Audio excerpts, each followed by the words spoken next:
प्रिय विद्यार्थियों, संस्कृत प्रेम गंगा में आप सभी का स्वागत है। मैं हूं प्रेमलता और आज आप सभी सीखने व समझने वाले हैं 10वां पाठ मंदाकिनी वर्णनम के अभ्यास कार्य को। अभ्यासः मौखिकः, यानी जो अभ्यास कार्य है यह मौखिक है, किंतु आप सभी को प्रत्येक पाठ में मौखिक प्रश्नों का भी उत्तर लिखवा दिया जाता है ताकि आप सभी उसे आसानी से समझ सकें और उसका अभ्यास कर सकें। प्रश्न संख्या 1 है, एक पदेन उत्तरम वदत, यानी एक पद में, एक शब्द में उत्तर बताइए या बोलिए। पहला प्रश्न है, अस्मिन् पाठे का नदी वर्णिता अस्ति, यानी इस पाठ में किस नदी का वर्णन है। उत्तर होगा मंदाकिनी। ठीक है। प्रश्न संख्या ख में दिया है, मंदाकिनी कस्य नलिनी इव सर्वतः राजते, यानी मंदाकिनी किसके सरोवर की तरह सब ओर सुशोभित है या शोभायमान है। उत्तर लिखेंगे राजराजस्य, यानी कुबेर के नलिनी की भांति। चलिए, प्रश्न संख्या ग है, मंदाकिनी नदी के अवगाहन्ते, यानी मंदाकिनी नदी में कौन स्नान करते हैं। उत्तर होगा बच्चों ऋषयः।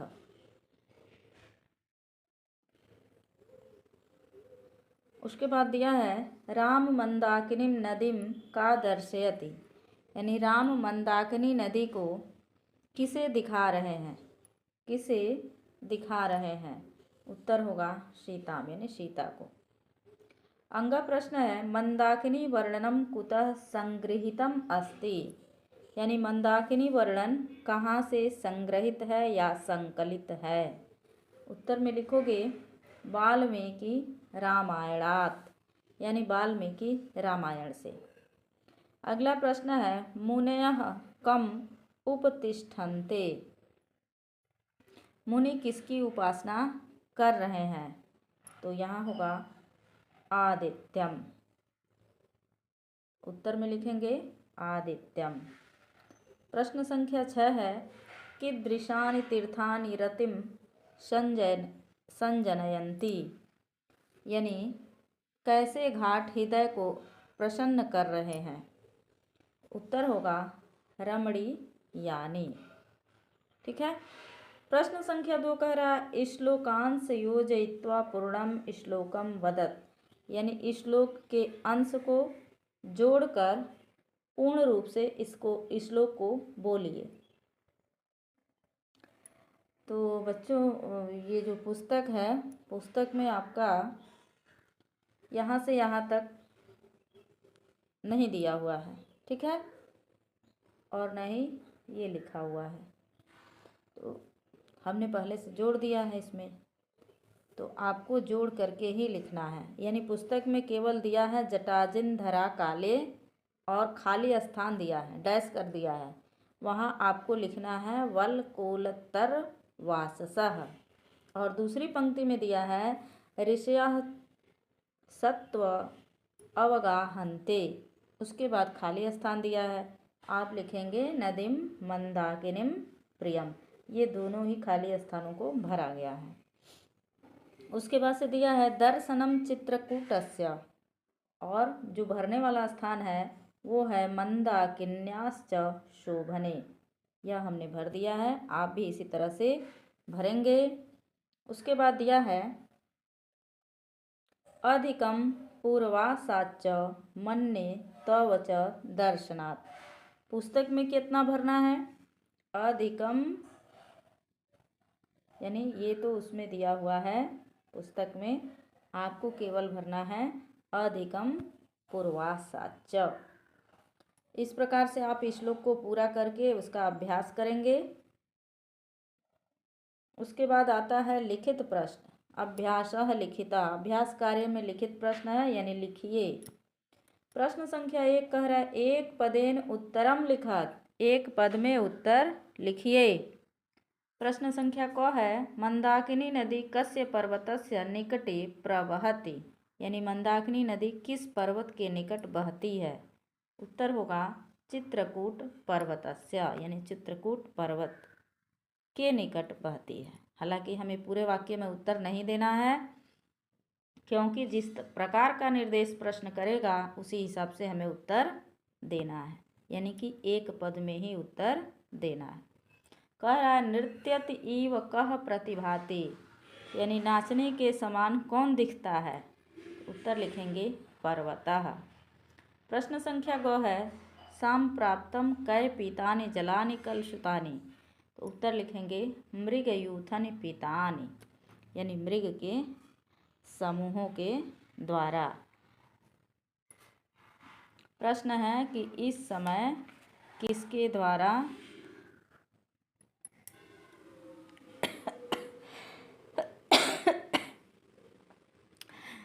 इस समय किसके पीने से जल दूषित हो गया है, तो उत्तर लिखेंगे मृगयूथन पीतानि, यानी मृग समूह के द्वारा। उसके बाद है प्रश्न संख्या घ ऊर्ध्ववाह केशंति, यानी दोनों हाथों को कौन ऊपर उठा रहे हैं, तो उत्तर में लिखेंगे मुनयः। विशालाक्षी इति कस्या कृते संबोधनम, विशालाक्षी कहकर किसे संबोधित किया गया है। उत्तर में लिखेंगे सीता को।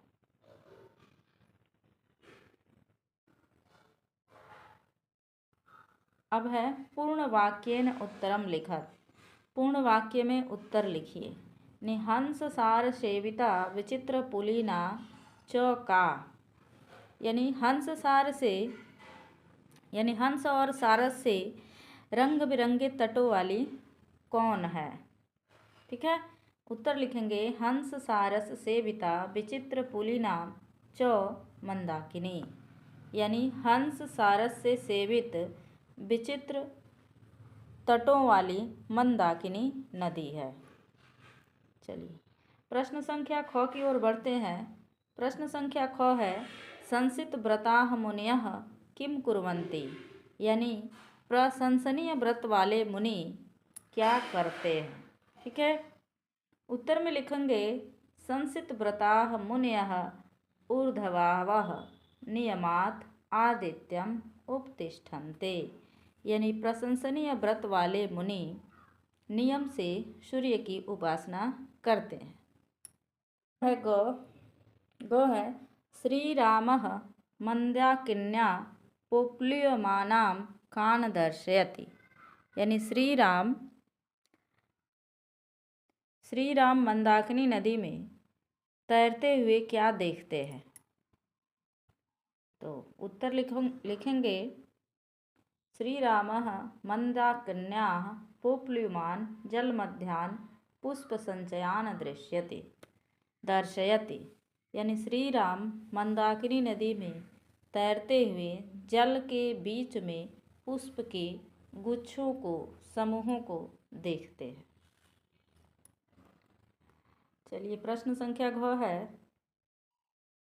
प्रश्न संख्या घ कह रहा है सिद्ध जना किरणाम मंदाकिनीम का पश्यति, यानी सिद्ध जनों के द्वारा किए गए मंदाकिनी को कौन देखता है। तो उत्तर होगा सिद्ध जना किरणाम मंदाकिनीम सीता पश्यति। अगला प्रश्न है अंग का, कह रहा है कि मंदाकिनी वर्णनम रामायणस्य कस्मिन् कांडे अस्ति, यानी मंदाकिनी वर्णन का रामायण के किस कांड में है। तो मंदाकिनी वर्णनम रामायण के अयोध्या कांड में है। बच्चों आपने पढ़ा है, 95वें सर्ग में है। ठीक है, प्रश्न संख्या 4 मंदाकिनी वर्णनस्य रचयिता कः। तो यहाँ पे दिया है मंदाकिनी वर्णनस्य रचयिता वाल्मीकि अस्ति। आप लोग के जानकारी के लिए बता दें, पुस्तक में ये प्रश्न आपको आगे पीछे मिलेंगे। क्यों? क्योंकि हमने भूलवशी से आगे पीछे लिख दिया है। ठीक है, यह प्रश्न आपको अंग में मिलेगा, पुस्तक में अंग में, और ये आपको च में मिलेगा। तो पुस्तक से जब भी देख के लिखिएगा तो सावधानी से देखकर लिखिएगा। चलिए, अब दिया है 6, शुभा गिरह के निष्कुंजंती, यानी कल्याणकारी आवाज में कौन गा रहे हैं। तो आप लिखेंगे शुभा गिरह द्विजा निष्कुंजंती, यानी कल्याणकारी आवाज में पक्षी गा रहे हैं। प्रश्न संख्या 3 फिर से एक तरह से कहा जाए तो ये दोहरान कर रहा है या रिपीट कर रहा है। रिक्त स्थानान पूरयत, खाली स्थानों को भरिए। तो बच्चों ध्यान से देखिएगा, पुस्तक में जो दिया है, जहाँ जहाँ हमने अंडरलाइन किया है, ये आपके पुस्तक में डॉट डॉट लगा है, यानी ये खाली स्थान है, इसी को भरना है। ठीक है, बहुत ही आसान प्रश्न है, आप लोग स्वयं से इसे श्लोक पढ़ करके भर सकते हैं। ठीक है, विचित्र पुली नाम रम्याम, उसके बाद आप पुस्तक में भरेंगे हंस सार सेविता। अगली पंक्ति खाली रहेगी, उसमें आप भरेंगे कुसुमयी रूप संपन्नाम, और पुस्तक में दिया है पश्य मंदाकिनीम नदी। उसके बाद से क्वचिन मणि निकाशोदाम क्वचित, यहाँ तक तो पुस्तक में है, आपको भरना है पुलिन शालिनीम, और उसके बाद क्वचित भी पुस्तक में है, आपको भरना है सिद्ध जना किरणाम पश्य मंदाकिनी नदीम। तो इस प्रकार से प्रश्न संख्या 3 का उत्तर आप लोग समझ गए। अब बढ़ते हैं प्रश्न संख्या 4 की ओर। प्रश्न संख्या 4 है उदाहरणम अनुसृत्य कोष्ठगत पदानां समुचितं प्रयोगं कृत्वा वाक्यानि योजयत, यानी उदाहरण का अनुसरण करते हुए कोष्ठक से पदों का समुचित प्रयोग करके वाक्यों को जोड़िए। एक उदाहरण दिया है, उसी के अनुसार कार्य करना है। एक उदाहरण क्या है? मंदाकिनीम नदी हंस सार सेविता कुसुमय रूप संपन्ना डैश डैश डैश। ठीक है, और उसके बाद है पूर्ण विराम। अब कह रहा है कि ये 3 यहाँ पर दिया है, नव्या रम्या भव्या। अब उत्तर लिखना है अलग से। उत्तर में जो उचित शब्द है उसी को चुन करके भरना है। तो यहाँ बना दिया उत्तर, कह रहा है मंदाकिनीम नदी हंस सार सेविता कुसुमयी रूप संपन्ना रम्या हस्ती। रम्या हस्ती, यानी रम्या इसमें भर देना है। इसी को प्रश्न के रूप में दिया है। अब देखो, प्रश्नाह कर दिया है। इसमें प्रश्न संख्या क में दिया है कि सीता रामचंद्रस्य डैश डैश डैश। आप भरिए, क्या भरेंगे आप? तो उत्तर में आप लिखेंगे सीता रामचंद्रस्य प्रिया, क्योंकि आपके पुस्तक में 3 ऑप्शन है, माता, प्रिया और पुत्री। तो बच्चों आप सभी जानते हो सीता रामचंद्र की प्रिया थी, पत्नी थी, इसलिए आप प्रिया भरेंगे। उसके बाद दिया है जटा जिन धरा ऋषिया अवगाहन्ते, यानी जटा को धारण करने वाले ऋषि कहाँ स्नान करते हैं। तो यहाँ आप उत्तर में लिखेंगे जटा जिन धरा ऋषिया मंदाकिनीम नस्ति अवगाहन्ते, यानी मंदाकिनीम भरना है।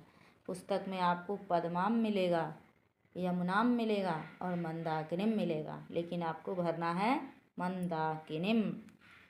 संसित व्रता मुनयः उत्तिष्ठन्ते, यानी जो प्रशंसनीय व्रत करने वाले हैं, जो मुनि हैं, वह किसकी उपासना करते हैं। तो आप यहाँ लिखेंगे आदित्यम संसित व्रता मुनयः उत्तिष्ठन्ते, यानी किसकी पूजा करते हैं, उपासना। पुस्तक में दिया है रामम आदित्यम कृष्णम, बच्चों आपको आदित्यम भरना है। ठीक है, हमने जो भी भरा है उसके नीचे अंडरलाइन कर दिया है, यानी रेखांकित कर दिया है। आप सभी अच्छे से देखकर समझ लेंगे। अब कह रहा है प्रश्न संख्या घ में, नदीम अभितः डैश डैश डैश प्रणित इव। नदी के दोनों ओर ही है, तो यहाँ आप लिखेंगे नदीम अभितः पर्वतः पनृतः इव, यानी नाचता हुआ नदी की ओर कौन दिखाई दे रहा है, तो आप लिखेंगे पर्वतः। ठीक है। पूर्वाशात डैश डैश दर्शनम अधिकम महत्वपूर्णम। उत्तर में लिखेंगे पूर्वाशात चित्रकूटस्य दर्शनम अधिकम महत्वपूर्णम। पुस्तक में आपके दिया है ग्रामस्य वनस्य चित्रकूटस्य, लेकिन आपको भरना है चित्रकूटस्य। च प्रश्न है पक्षिणः पर्यायवाची डैश डैश डैश अस्ति, यानी पक्षी का पर्यायवाची क्या है, तो आप लिखेंगे पक्षिणः पर्यायवाची द्विजः अस्ति। पुस्तक में आपको ऑप्शन में दिया है 3 ऑप्शन है, रवः द्विजः नगः, जिसमें से आपको द्विज भरना है, द्विजः। प्रश्न संख्या 6 है अस्मिन् पाठे रथांगहवना खगस्य पर्यायवाची अस्ति, यानी इस पाठ में रथांगना जो पक्षी है वो किसकी पर्यायवाची है, तो आप यहाँ लिखेंगे चक्रवाकस्य, यानी चकवा या चकई पक्षी का। पुस्तक में दिया है कपोतस्य, यानी कबूतर का, काकस्य यानी कौआ का, जो कि गलत है। ठीक है, यहाँ तक आप लोग समझ चुके। यही आपके अभ्यास कार्य में प्रश्न उत्तर थे। अब यहाँ पर कुछ प्रश्न हैं जो कि हिंदी में पूछे जाते हैं, उसको आप लोग एक बार देख लें। इसमें ऑप्शनल प्रश्न बनाया गया है, जिसमें जो उत्तर सही है उसके नीचे सही का निशान लगा दिया गया है। मंदाकिनी वर्णनम पाठ के रचनाकार कौन है? वेदव्यास, भर्तृहरि, कालिदास, वाल्मीकि। सही उत्तर है वाल्मीकि। आदि काव्य रामायण के रचयिता कौन है? महर्षि व्यास, आदि कवि वाल्मीकि, महर्षि कौंडिन्य, तुलसीदास। तो बच्चों सही उत्तर है आदि कवि वाल्मीकि। मंदाकिनी वर्णनम पाठ किस ग्रंथ विशेष से संकलित है? पुराण से, महाभारत से, रामायण से या रामचरितमानस से? तो बच्चों सही उत्तर है रामायण से। क्या लिखेंगे? रामायण। उसके बाद दिया है प्रश्न संख्या 4, मंदाकिनी रामायण के किस कांड के किस सर्ग से लिया गया है? सही बात है। तो बच्चों आप लोग शुरुआत में ही पढ़े थे कि अयोध्या कांड के 95वें सर्ग से लिया गया है। ठीक है, इसलिए बाकी के सारे ऑप्शन गलत हैं। चलिए, अयोध्या कांड किस ग्रंथ का अंश है? रामायण का, महाभारत का, रघुवंश काव्य का या पुराण का? तो बच्चों रामायण का। प्रश्न संख्या 6 है कि महर्षि वाल्मीकि ने मंदाकिनी वर्णन किस छंद में किया है? सबसे महत्वपूर्ण प्रश्न है, किस छंद में लिखा है? तो आर्या छंद, सग्रधरा छंद, उपजात या अनुष्टुप? तो बच्चों सही उत्तर है अनुष्टुप। सही उत्तर है अनुष्टुप। ठीक है। महाकवि कालिदास की रचना कौन सी है? मृच्छकटिकम, रघुवंशम, रामायणम, उरुभंगम। सही उत्तर क्या होगा बच्चों? रघुवंशम।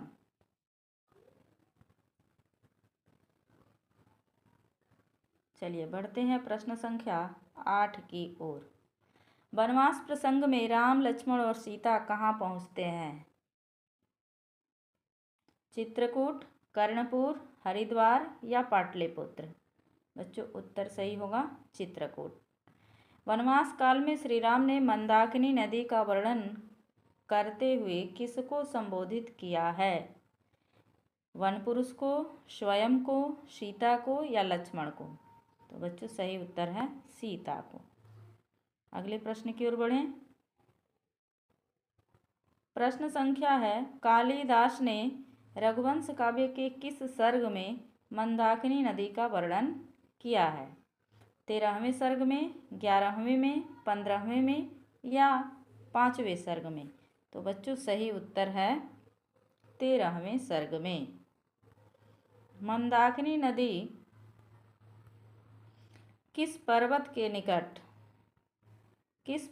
निकट बहती है? विंध्याचल, चित्रकूट, हिमालय, इनमें से कोई नहीं। सही उत्तर क्या होगा? चित्रकूट। क्या होगा बच्चों? चित्रकूट। अगला प्रश्न है, राम ने विशालाक्षी शब्द का प्रयोग किसके लिए किया है? राम ने विशालाक्षी शब्द का प्रयोग किसके लिए किया है? तो बच्चों विशाल अच्छी माने बड़ी बड़ी आँखों वाली, इसका अर्थ होता है बड़ी बड़ी आँखों वाली। सीता के लिए, नदी के लिए, पक्षी के लिए या शूर्पणखा के लिए? ठीक है, उत्तर होगा सीता के लिए। अगले प्रश्न की ओर बढ़ें। प्रश्न संख्या 13 क्या कह रहा है? कह रहा है पंपा सरोवर का वर्णन रामायण के किस कांड में है? सुंदर कांड में, युद्ध कांड में, किष्किंधा कांड में या बाल कांड में? तो बच्चों सही उत्तर है किष्किंधा कांड में। प्रश्न संख्या 14 दिया है, सीता रामचंद्र की डैश डैश डैश यानी पुत्री थी, प्रिया थी, भगनी थी या माता थी? आप सभी को पता है प्रिया थी यानी उनकी पत्नी थी। चलिए प्रश्न संख्या 15 की ओर अग्रसर होते हैं। कह रहा है मंदाकिनी नदी किसके सरोवर के समान शोभायमान है यानी सुशोभित है? कुबेर के, भगीरथ के, मुनि के या ऋषि के? तो बच्चों ध्यान से समझना, अगर ऑप्शन में कुबेर के दे तो कुबेर पर टिक करना, अगर ऑप्शन में राजराजस्य लिखे, राजराजस्य के उसके बाद लिखे कुबेर के, तो पहले आप राजराजस्य पे टिक करना। ठीक है, बढ़ते हैं 16वें प्रश्न की ओर। पक्षी का पर्यायवाची नहीं है। अरे बाप रे, नहीं है, नकारात्मक प्रश्न है, ध्यान देना है। द्विजः मने पक्षी, खगः मने पक्षी, नभचरः मने पक्षी, नग मने पर्वत होता है, इसलिए प्रश्न संख्या 16 का उत्तर 100 सही होगा। अब 17वां प्रश्न है कि रथांगहवना किस पक्षी का पर्यायवाची है? कबूतर का, मोर का, कौवा का या चकवा का? चकवा चकई का ही होगा,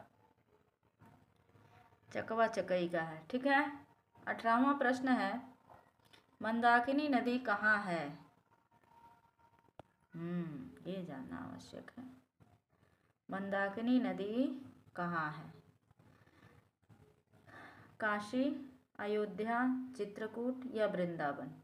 सही उत्तर कहाँ लिखा गया है? चित्रकूट में। नाचने के समान कौन दिखता है? नदी, पर्वत, वृक्ष या पक्षी? सही उत्तर है पर्वत। कौन सा पर्वत है ये? पर्वत। चलिए अब आगे बढ़ते हैं। प्रश्न संख्या 20 है, हंस सारस से सेवित विचित्र तटों वाली कौन है? इसी से तो पाठ आरंभ हुआ है। मुनि, पर्वत, चित्रकूट या मंदाकिनी? मंदाकिनी है। ठीक है, सही उत्तर है मंदाकिनी। 21वां प्रश्न है, मंदाकिनी नदी में कौन स्नान करते हैं? मृग जल पीने गए हैं। ठीक है, नर, पक्षी या ऋषि? तो बच्चों सही उत्तर होगा ऋषि। अगला प्रश्न है, मंदाकिनी राजराज की क्या दिखती है? चलिए, मंदाकिनी नदी जो है वो राजराजस्य की क्या दिखती है, यानी किसकी तरह दिखती है, किसके समान दिखती है? हंसनी के समान, निझरणी यानी झरना के समान, नलिनी में यानी तालाब के समान, सरोवर के समान, गृहिणी में यानी गृहिणी के समान? तो बच्चों ये आपको नलिनी मीव इसका सही उत्तर होगा। और देखिए इससे पहले जो है सेंटअप एग्जामिनेशन जो हुआ है उसमें पूछा था नलिनीम का हिंदी अर्थ। ठीक है, तो आप लिखेंगे सरोवर, पोखर या तालाब। चलिए इसी प्रश्न के साथ आज का यह क्लास समाप्त होता है। क्लास आप सभी को कैसा लगा? वर्ग 10th के सभी छात्र छात्राएं ध्यानपूर्वक पढ़ लेंगे, समझ लेंगे। हालांकि ये सिलेबस थोड़ा सा मेरा पीछे है, लेकिन फिर भी आप अभ्यास करेंगे। और जिन बच्चों ने अभी तक क्लास वर्क की कॉपी में से नोटबुक में तैयार नहीं किया है वो कर लेंगे। आज के लिए इतना ही। क्लास अच्छा लगे तो लाइक करिए, शेयर कीजिए, सब्सक्राइब कीजिए, नहीं लगे तो डिसलाइक करिए। आज के लिए इतना ही, धन्यवाद।